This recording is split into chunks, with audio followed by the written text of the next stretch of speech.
Saludos cordiales. Les habla el licenciado Raúl Rodríguez Quiles, abogado y notario con oficina en Caguas, Puerto Rico.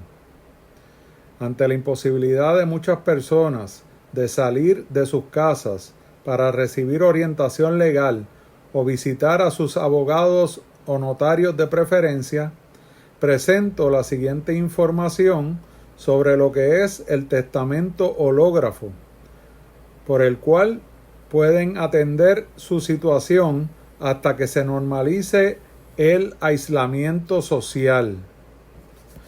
Hago esta presentación en respuesta a la cantidad de llamadas que he recibido de parte de nuestros clientes y de personas particulares pidiendo orientación, no sin antes manifestar que el compartir esta información no representa de ninguna manera una orientación legal que genere una relación abogado-cliente y no sustituye que usted se oriente particularmente con un abogado o notario de su confianza.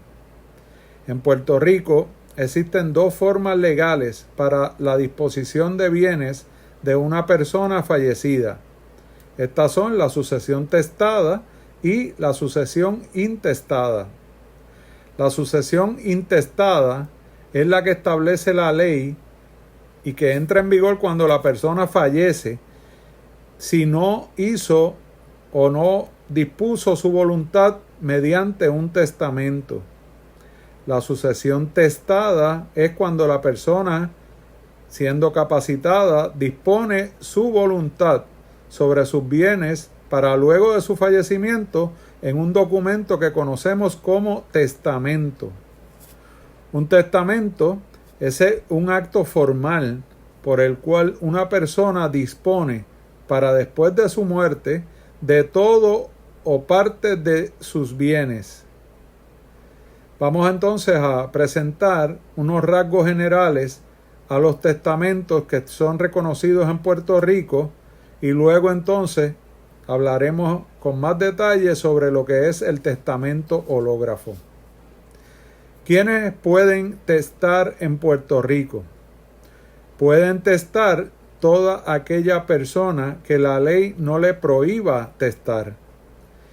La ley en Puerto Rico prohíbe testar a los menores de 14 años, dependiendo del tipo de testamento, porque ya veremos que en el testamento hológrafo se requiere que tenga 18 años o más.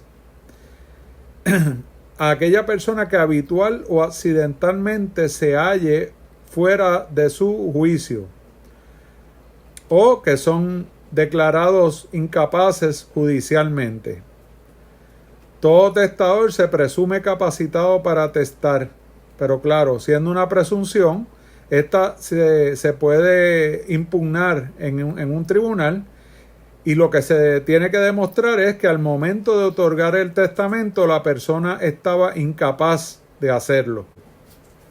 En esta ocasión, como les dije al principio, dialogaremos sobre lo que es el testamento hológrafo, ya que es un testamento que se puede redactar sin la necesidad de tener un notario ni la presencia de testigos, que es una forma idónea para poder disponer de nuestra última voluntad en estos tiempos de aislamiento social, donde se supone que no salgamos de nuestras casas y que estemos guardando el distanciamiento social, ¿verdad? El alejamiento social, como le llaman. Esta es una alternativa viable para todo aquel ciudadano que tenga la preocupación de no tener preparada su disposición testamentaria y, ¿verdad?, que lamentablemente puede hacer que llegue una condición de que uno quede incapacitado o finalmente que uno pueda morir y no haber dispuesto de sus bienes para después de la muerte. Nuestra recomendación es que tan pronto pueda, una vez haga el testamento hológrafo, si ese es su deseo y voluntad, que disponga de esta voluntad en un testamento otorgado ante notario con todas las formalidades y solemnidades y garantías que el mismo supone. El testamento hológrafo tiene unos requisitos y que tenemos que cumplir cabalmente con ellos. Primero, es un manuscrito por el testador. Lo que no esté escrito a puño y letra de la persona que hace el documento se tiene por no puesto. No puede estar escrito a maquinilla. No puede estar escrito por un tercero. O sea que es un documento que tiene que hacer uno personalmente de puño y letra. Tiene que estar firmado y fechado a mano por quien hace el documento, que es el testador. Tiene que estar firmado al final del documento. Cualquier adición que se le haga con posterioridad a la firma tiene que volver y ser firmado y fechado nuevamente por el testador. La firma puede ser su nombre o puede ser un apodo. Lo importante es que se pueda determinar luego que la firma es la del testador que escribió el documento. La fecha debe constar del día, el mes y el año. Yo personalmente siempre recomiendo que se describa o se incluya el pueblo donde se redacta el documento, aunque eso no es un requisito de ley. Solo puede ser otorgado por personas mayores de 18 años. En su redacción no interviene notario hasta después de la muerte del testador. Puede estar escrito en cualquier superficie. Los extranjeros, las personas extranjeras, pueden testar en su propio idioma. Las palabras tachadas deben ser salvadas por el testador.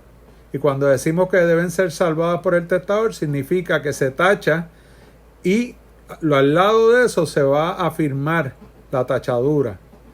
Si no se salvan las tachaduras, podría ser nulo el testamento en su totalidad si es que esa palabra fuese esencial, la palabra tachada. ¿Cuáles son las ventajas de este tipo de testamento?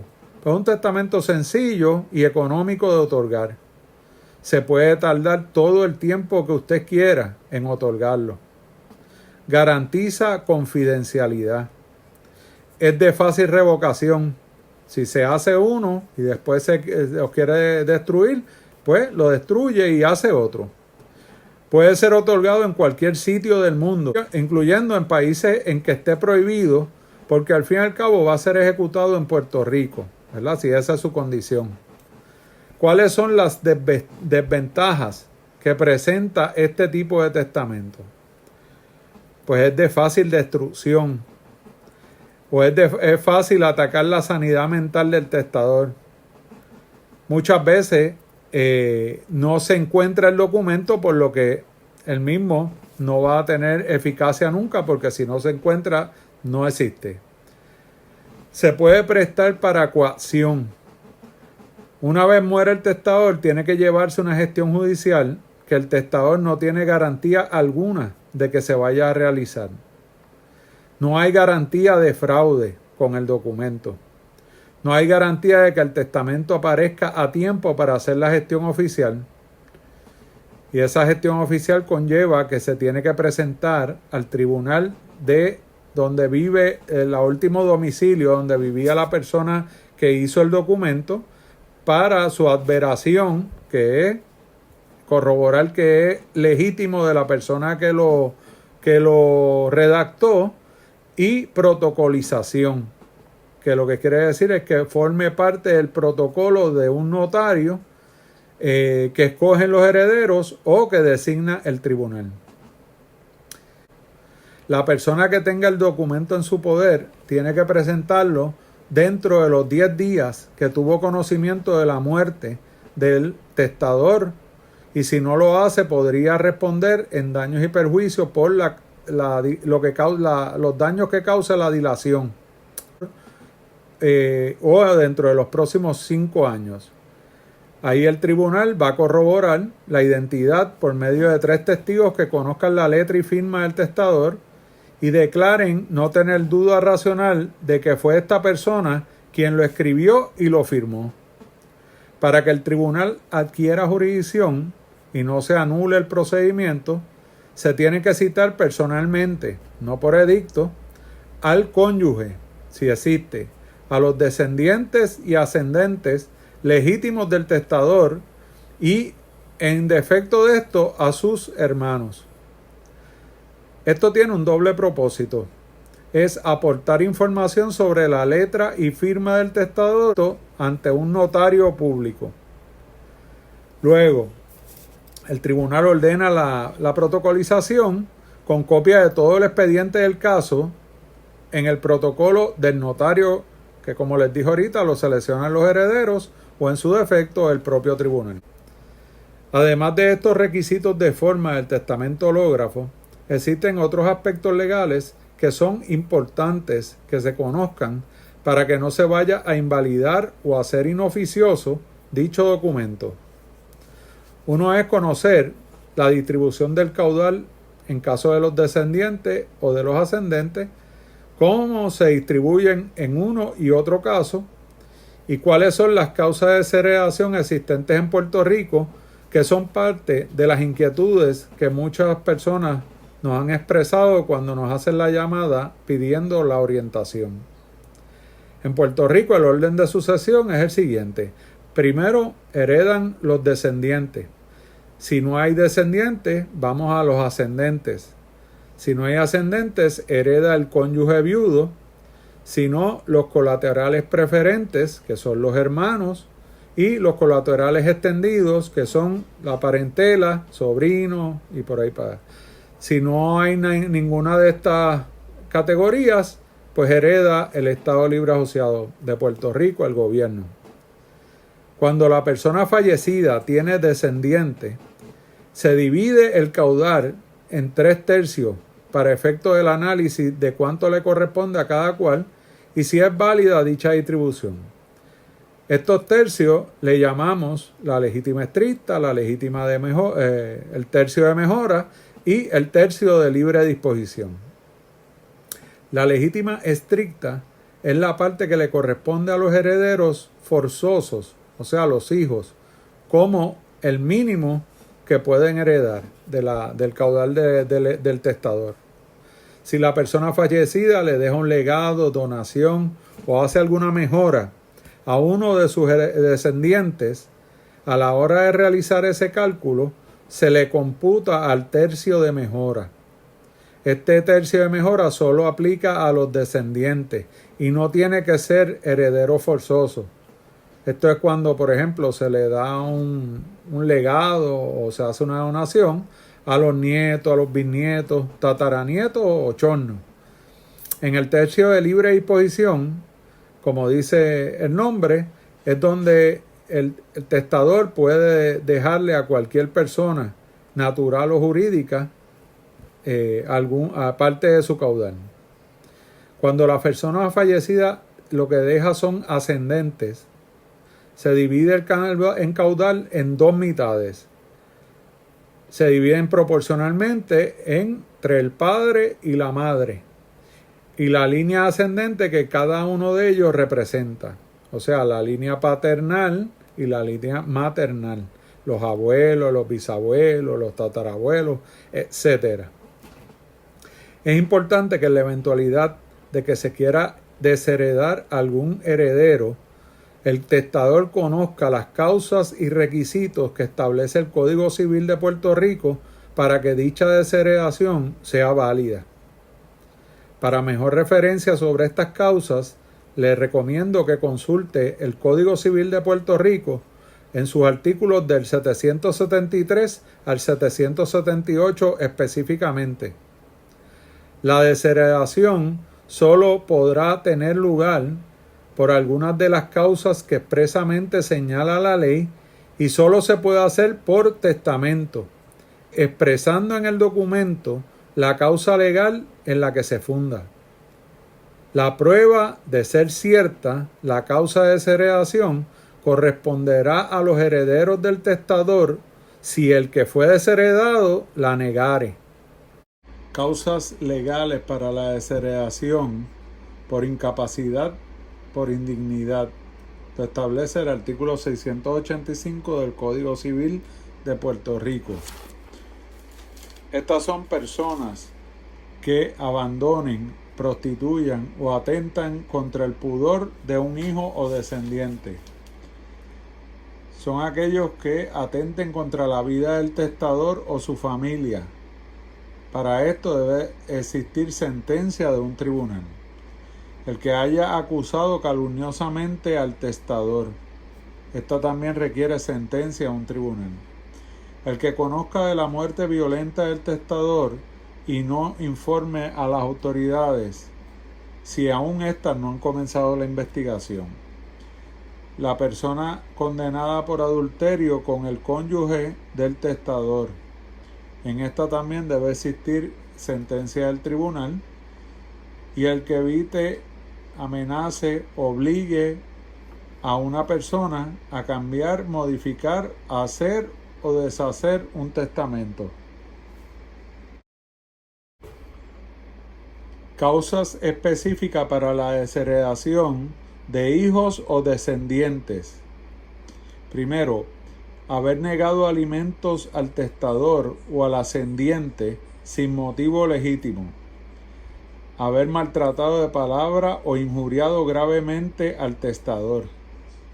Haber entregado la hija o nieta a la prostitución. Haber sido condenado por un delito que conlleve la pena de interdicción civil. Haber acusado el hijo o descendiente al padre, madre o ascendiente de un crimen excepto el de alta traición.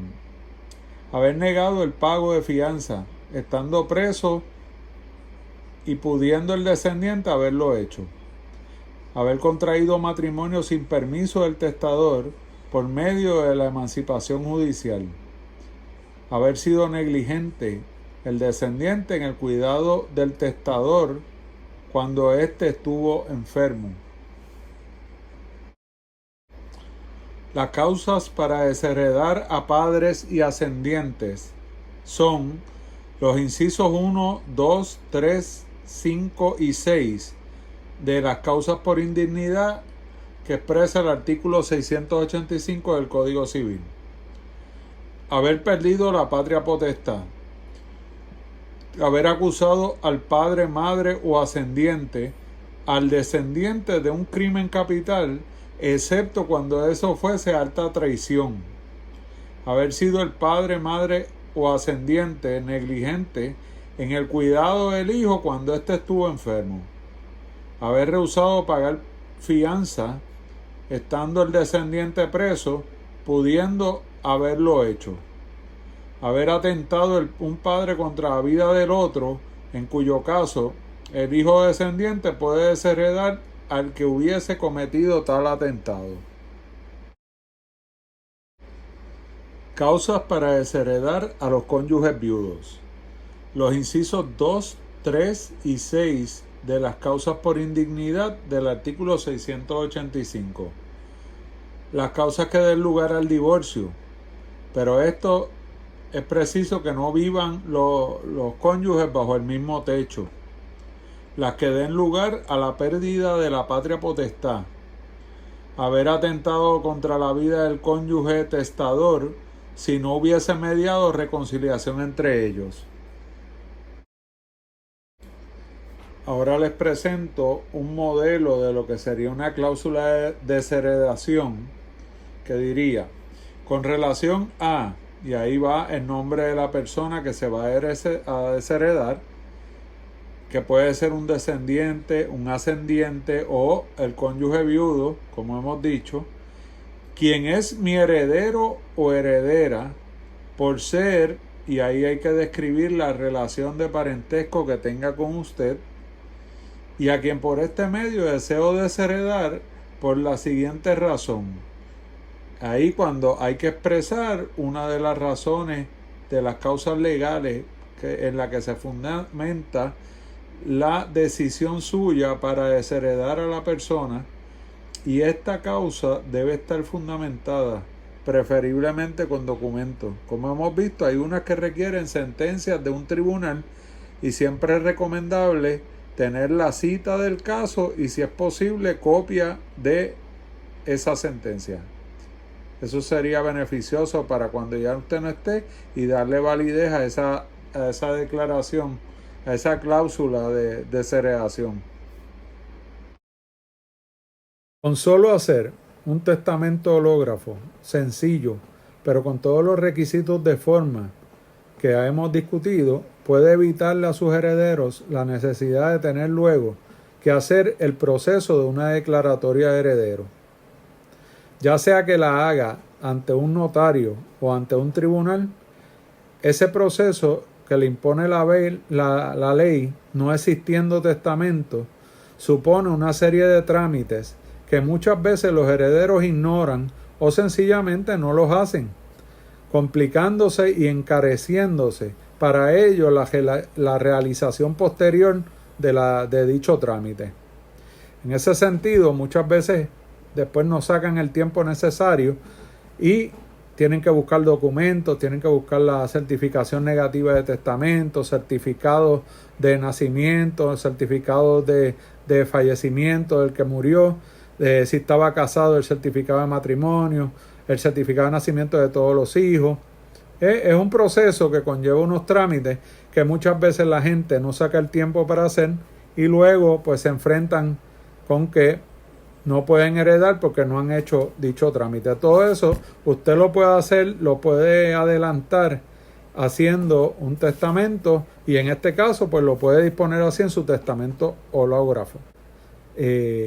Y les deseo salud, bendiciones y larga vida a todos. Muchas gracias.